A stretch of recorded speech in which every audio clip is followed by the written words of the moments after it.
हमारे गुरु से जो प्रेम लगा, उसी प्रेम के सहारे खींचा हुआ मैं चला। सूचना मिली कि अमुक गांव में शिव गुरु परिचर्चा है, थोड़ा सा आ जाइए। और मैंने प्रयास किया, मैं आया। देखिए, शिव को गुरु मानने के बाद केवल 3 सूत्र ही कहा गया, चौथा कुछ भी नहीं। 3 सूत्र में, पहले सूत्र में दया की याचना करना है कि हे शिव, आप मेरे गुरु हैं, मैं आपका शिष्य हूं, मुझ शिष्य पर दया कीजिए। यह जो पहला सूत्र है ना, इसको कहा गया कि यह भक्ति मार्ग है। पहला सूत्र भक्ति मार्ग है। अब देखिए, महादेव गुरु से जुड़े हैं। गुरु का काम ही होता है कि वो अपने शिष्य को परमात्मा से मिलाता है, गुरु का काम होता है। और परमात्मा से मिलाने के लिए वैसा गुरु होना चाहिए जो परमात्मा का अता पता जानता हो। आप कमलेश शर्मा को गुरु मान लीजिएगा, क्या करेंगे? लकड़ी छीलना सिखलाएंगे, फर्नीचर दुकान चलाते हैं, लकड़ी छीलना सिखलाएंगे। यानी जैसा गुरु होगा वैसा चेला होगा। दर्जी को गुरु मान लीजिए, वो आपको कपड़ा सिलाने का सिखाएगा। पहलवान को गुरु मान लीजिए, वो आपको पहलवान बना देगा, आपके शरीर में ताकत भी ला देगा, सारा व्यवस्था कर देगा। और शिव को गुरु मानिएगा तो क्या बनिएगा?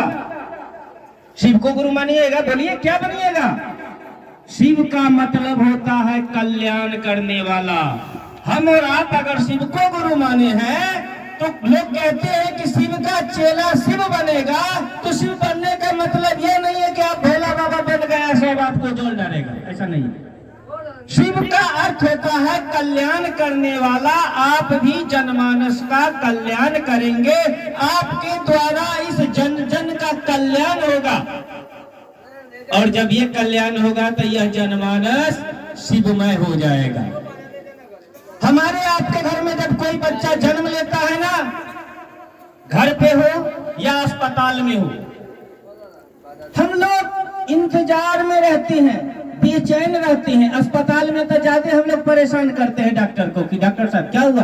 अच्छा रुको रुको, अभी इंतजार करो। लोगों ने पूछा, अगर कोई पूछ बैठता है कि भाई परेशान क्यों हो, तो हम लोग क्या करते हैं? मेरे घर मेहमान आने वाले हैं। जब बच्चा जन्म लेने वाला होता है तो कहते हैं मेरे घर मेहमान आने वाले हैं, नया मेहमान। कितने तो कहते हैं कि मेरे घर भगवान आने वाले हैं, कहते हैं ना। लेकिन होता क्या है, जैसे ही बच्चा रोता है, बच्चा रोया, मेरे कानों तक रोने की आवाज आती है, हम लोग खुशियां मनाने लगते हैं। अरे बेटा हो बेटी हो तो बात की बात है। लेकिन जैसे बच्चे की रोने की आवाज आती है, हम लोग खुशियां मनाने लगते हैं। लेकिन भाई बहन, कहीं कहीं हमने ऐसा भी देखा है कि बच्चा जन्म लेता है, रोवे नहीं करता। बच्चा जन्म लिया, बच्चा रोया नहीं, परिणाम क्या आता है कि जितने उनके परिजन हैं सब रोने लगते हैं। अब लोगों ने पूछा कि क्यों रो रहे हो? कहते हैं लड़का अथवा लड़की हुआ था, मर गया। जी नहीं, झूठ बोलते हैं, सरासरी हम लोग झूठ बोलते हैं। अगर बच्चे के लिए रोते हैं तो बच्चा दोनों ही स्थिति में आता है, जिंदा अथवा मुर्दा। हम लोग हकीकत यह है कि उस बच्चे के लिए नहीं रोते हैं। उस बच्चे के अंदर में सूक्ष्माति सूक्ष्म परम चैतन्य ऊर्जा, जिसको ईश्वर महेश्वर परमेश्वर कहा गया, वो भगवान नहीं आते हैं, वह श्वास नहीं आता है, इसीलिए हम लोग रोते हैं।